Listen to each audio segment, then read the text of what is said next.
ಅಮಿತ್ ಶಾ ಅವರು ಬಂದಿದ್ದು ಭೇಟಿಯಾಗಿದ್ರಿ ರಾಜ್ಯ ರಾಜಕಾರಣದ ಬಗ್ಗೆ ಚರ್ಚೆ ಆಯಿತು ಏನೆಲ್ಲ ಮಾನ್ಯ ಗೃಹ ಸಚಿವರು ಅಮಿತ್ ಶಾ ಅವರನ್ನ ಇಂದು ಮುಂಜಾನೆ ನಾನು ಹಾಗೂ ಮಾಜಿ ಮುಖ್ಯಮಂತ್ರಿಗಳಾಗಿರ್ತಕ್ಕಂಥ ಬಸವರಾಜ ಬೊಮ್ಮಾಯಿ ಅವರು, ವಿಪಕ್ಷ ನಾಯಕರಾಗಿರ್ತಕ್ಕಂಥ ಆರ್ ಅಶೋಕ್ರವರು, ಅರವಿಂದ್ ಬೆಲ್ಲದ್ ಎಲ್ಲರೂ ಸಹ ಮಾನ್ಯ ಅಮಿತ್ ಶಾ ಅವರನ್ನ ಭೇಟಿ ಮಾಡಿ ರಾಜ್ಯ ರಾಜಕಾರಣದ ಬಗ್ಗೆ ಆಗ್ತಾ ಇರ್ತಕ್ಕಂಥ ಬೆಳವಣಿಗೆಗಳು ಎಲ್ಲವನ್ನು ಕೂಡ ಚರ್ಚೆ ಮಾಡಿದ್ದೇವೆ. ಯಾವ ರೀತಿ ಕಾಂಗ್ರೆಸ್ ಸರ್ಕಾರದ ವಿರುದ್ಧ, ಭ್ರಷ್ಟ ಕಾಂಗ್ರೆಸ್ ಸರ್ಕಾರದ ವಿರುದ್ಧ ನಮ್ಮ ಹೋರಾಟವನ್ನು ಇನ್ನೂ ಕೂಡ ದ್ವಿಗುಣಗೊಳಿಸಬೇಕು, ಈ ವಿಚಾರದಲ್ಲಿ ಅವರು ಕೂಡ ಕೆಲವು ಸಲಹೆ ಸೂಚನೆಗಳನ್ನು ಕೂಡ ನೀಡಿದ್ದಾರೆ. ಇವತ್ತು ರಾಜ್ಯ ಸರ್ಕಾರ ಯಾವ ದಿಕ್ಕಲ್ಲಿ ಸಾಗ್ತಾ ಇದೆ, ಅಲ್ಪಸಂಖ್ಯಾತರ ಓಲೈಕೆಯನ್ನು ಮಾಡುವಂಥ ನಿಟ್ಟಿನಲ್ಲಿ ಈ ಮಟ್ಟಕ್ಕೆ ಒಂದು ರಾಜ್ಯ ಸರ್ಕಾರ ತೀರ್ಮಾನವನ್ನು ತೆಗೆದುಕೊಳ್ತಾ ಇರ್ತಕ್ಕಂಥದ್ದು. ನಿನ್ನೆ ದಿನ ಏನಿವತ್ತು ಹೌಸಿಂಗ್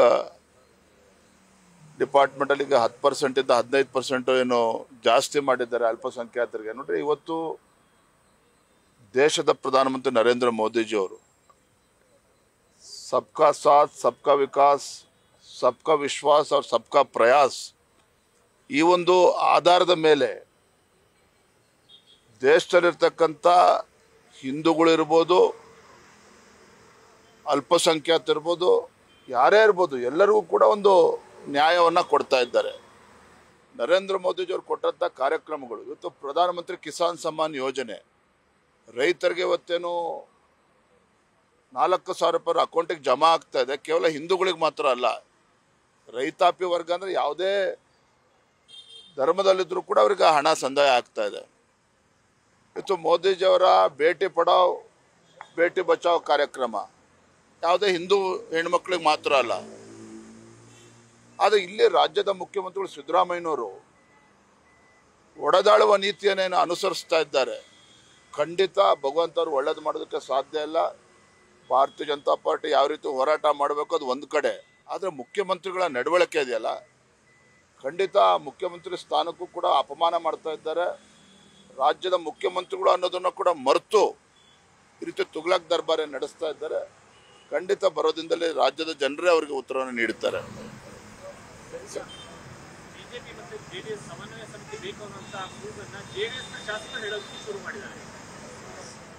ಅಧಿವೇಶನ ಪ್ರಾರಂಭ ಆಗುತ್ತೆ ಆ ಟೈಮಲ್ಲಿ ಎಲ್ಲ JDS ಶಾಸಕರ ಜೊತೆ ಚರ್ಚೆ ಮಾಡಿ, ಮಾನ್ಯ ಕುಮಾರಸ್ವಾಮಿ ಅವ್ರ ಜೊತೆ ಚರ್ಚೆ ಮಾಡಿ ಖಂಡಿತ ಅದು ಮಾಡ್ತಾ ಅದ್ರಲ್ಲಿ ನಮ್ಗೇನು ಮಾಡಲೇಬೇಕಾಗುತ್ತೆ, ನಾವು ಕೂಡ ಮಾಡಬೇಕಾಗುತ್ತೆ. ಸರ್, BR ಪಾಟೀಲ್ ಅವರು ರಾಜ್ಯ ಸರ್ಕಾರದ ವಸತಿ ಯೋಜನೆ ಬಗ್ಗೆ ಒಂದು ಆಡಿಯೋ ಬಿಲ್ಲಿದೆ, ದುಡ್ಡು ಕೊಟ್ರೇನೆ ವಸತಿ ಹಂಚಿಕೆಗಳು ಆಗ್ತಿದ್ದಾವೆ, ಈ ಸರ್ಕಾರದಲ್ಲಿ ಇಷ್ಟರ ಮಟ್ಟಿಗೆ ಅವ್ಯವಹಾರಗಳು ನಡೀತಾ ಇದಾವೆ ಅನ್ನುವಂತ ಆರೋಪಗಳನ್ನ ಮಾಡಿದ್ದಾರೆ. ನಿರಂತರವಾಗಿ ಅವ್ರ ಪಕ್ಷದಲ್ಲಿ ಇಟ್ಕೊಂಡು ಈ ರೀತಿಯಾದಂತಹ ಆರೋಪಗಳನ್ನು ಮಾಡ್ಕೊಂಡು ಬರ್ತಿದ್ದಾರೆ.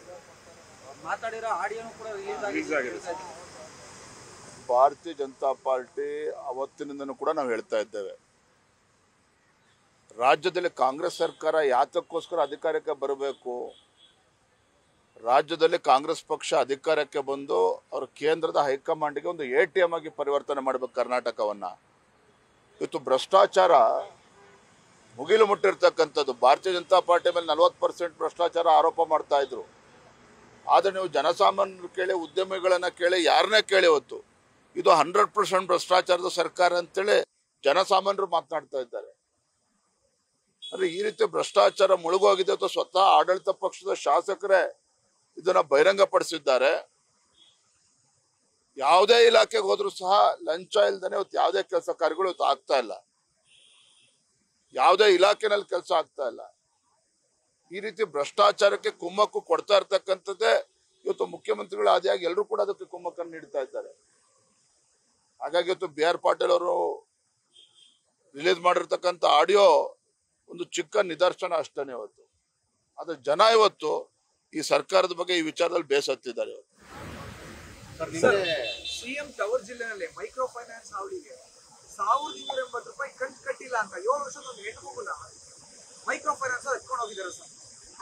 ಯಾವತ್ತು ನಡೆದಿರೋದು? ಈಗ ಮೈಸೂರು ಸಿಎಂ ತವರು ಜಿಲ್ಲೆ ಮೈಕ್ರೋ ಫೈನಾನ್ಸ್ ಕಡಿವಾಣ ಹಾಕ್ತೀವಿ ಅಂತ ಹೇಳಿದ್ರು ರಾಜ್ಯ ಸರ್ಕಾರ. ನೋಡಿ, ಅದಕ್ಕೇನೋ ಹೊಸ ಕಾನೂನನ್ನ ತರ್ತೇವೆ, ಈ ರೀತಿ ಏನೋ ಘಟನೆಗಳಾದಾಗ ದೊಡ್ಡ ದೊಡ್ಡ ಭಾಷಣ ಬಿಗಿತಾರೆ. ಈ ರೀತಿ ಮುಖ್ಯಮಂತ್ರಿಗಳ ಕ್ಷೇತ್ರದಲ್ಲಿ ಈ ರೀತಿ ಪರಿಸ್ಥಿತಿ ನಿರ್ಮಾಣ ಆದ್ರೆ ರಾಜ್ಯದಲ್ಲಿ ಇವತ್ತು ಏನಾಗಿದೆ ಹಾಗಾದ್ರೆ? ಯಾವ ಕೂಡ ಬೆಳಕಿಗೆ ಬರ್ತಾ ಇಲ್ಲ. ಮೈಕ್ರೋ ಫೈನಾನ್ಸಿನ ಹಾವಳಿ ಹೆಚ್ಚಾಗಿದೆ, ಇದ್ರ ಬಗ್ಗೆ ಹಿಂದನೂ ಕೂಡ ಚರ್ಚೆ ಆಗಿದೆ, ಸದನದಲ್ಲೂ ಕೂಡ ಚರ್ಚೆ ಆಗಿದೆ. ಕಾನೂನು ತರ್ತೇವೆ ಅಂತೇಳಿ ಮಾತನಾಡಿದ್ರು, ಆದ್ರೆ ಯಾವುದನ್ನು ಕೂಡ ಗಂಭೀರವಾಗಿ ತೆಗೆದುಕೊಳ್ತಾ ಇಲ್ಲ. ಈಗ ಮೊನ್ನೆ ಚಿನ್ನಸ್ವಾಮಿ ಸ್ಟೇಡಿಯಂ ಅಲ್ಲಿ ಆದಂತ ಸ್ಟಾಂಪೀಡ್, ಅದಕ್ಕೂ ಕೂಡ ಹೊಸ ಕಾನೂನು ತರ್ತೇವೆ ಅಂತೇಳಿ ಏನೋ ಕಥೆಗಳು ಹೊಡಿತಾ ಇದ್ದಾರೆ.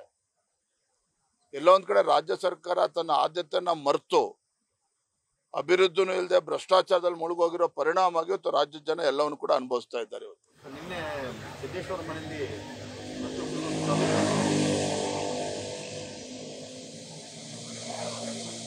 ಅತೃಪ್ತಿ ಇದೆ ಅನ್ನೋದು ನಿಜ, ಸತ್ಯ.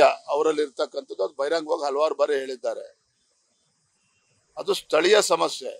ನಾನು ಪ್ರಹ್ಲಾದ್ ಜೋಶಿಜಿ ಅವರು ಪಕ್ಷದ ಎಲ್ಲ ಹಿರಿಯ ಮುಖಂಡರನ್ನ ಚರ್ಚೆ ಮಾಡಿ, ಹಿರಿಯರಾಗಿರ್ತಕ್ಕಂಥ ಪ್ರಹ್ಲಾದ್ ಜೋಶಿ ಅವರು, ಸಿ.ಟಿ. ರವಿ ಅವರು, ರವಿಕುಮಾರ್ ಅವರು, ಒಂದು 4 ಜನ ಪ್ರಮುಖರು ಕೂತು ಇದನ್ನ ಬಗೆಹರಿಸಬೇಕು ಅಂತೇಳಿ ನಾವು ಚರ್ಚೆ ಮಾಡ್ಕೊಂಡಿದ್ದೇವೆ. ಹಾಗಾಗಿ ಎಲ್ಲರೂ ನಿನ್ನೆ ಭೇಟಿ ಮಾಡಿದ್ದಾರೆ. ಬೇರೆ ಬೇರೆ ಜಿಲ್ಲೆಗಳಲ್ಲೂ ಕೂಡ ಈ ತರ ಸಣ್ಣ ಪುಟ್ಟ ಸಮಸ್ಯೆಗಳಿದೆ, ಅದನ್ನ ಬಗೆಹರಿಸ್ತಕ್ಕಂಥ ಕೆಲಸ ಅತಿ ಶೀಘ್ರದಲ್ಲೇ ಮಾಡಬೇಕು. ಯಾಕೆಂದ್ರೆ ಯಾವ ಬೇಕಾದ್ರೂ ಜಿಲ್ಲಾ ಪಂಚಾಯತ್ ತಾಲೂಕು ಪಂಚಾಯತ್ ಚುನಾವಣೆಗಳು ಕೂಡ ಬರ್ತದೆ. ಹಾಗೆ ಎಲ್ಲವನ್ನು ಕೂಡ ಸರಿಪಡಿಸ್ಕೊಂಡು ಒಂದ್ ಕಡೆ ರಾಜ್ಯ ಸರ್ಕಾರದ ವಿರುದ್ಧ ಬೀದಿಗಿಳಿದು ಹೋರಾಟ ಮಾಡುವಂತ ಸಂದರ್ಭದಲ್ಲಿ ಭಾರತೀಯ ಜನತಾ ಪಾರ್ಟಿ ನಮ್ಮ ಜವಾಬ್ದಾರಿನೂ ಕೂಡ ಜಾಸ್ತಿ ಇದೆ. ಹಾಗೆ ನಾವು ಕೂಡ ಯಾವುದೇ ಒಂದು ಒಳ ಜಗಳ ಇಲ್ದೇನೆ ನಾವೆಲ್ಲರೂ ಕೂಡ ಒಟ್ಟಾಗಿ ಒಂದಾಗಿ ಭ್ರಷ್ಟ ಸರ್ಕಾರದ ವಿರುದ್ಧ ಹೋರಾಟವನ್ನು ಮಾಡುವಂತ ಸಂದರ್ಭದಲ್ಲಿ ಇವೆಲ್ಲವನ್ನು ಕೂಡ ಬಗೆಹರಿಸ್ಕೋಬೇಕು ಅನ್ನೋ ನಿಟ್ಟಿನಲ್ಲಿ ಒಂದು ಪ್ರಯತ್ನ ನಡೀತಾ ಇದೆ. ನ್ಯೂಸ್ ಫಸ್ಟ್ ನಿರ್ಭೀತಿಯಿಂದ ನಿಮ್ಮ ಪರವಾಗಿ.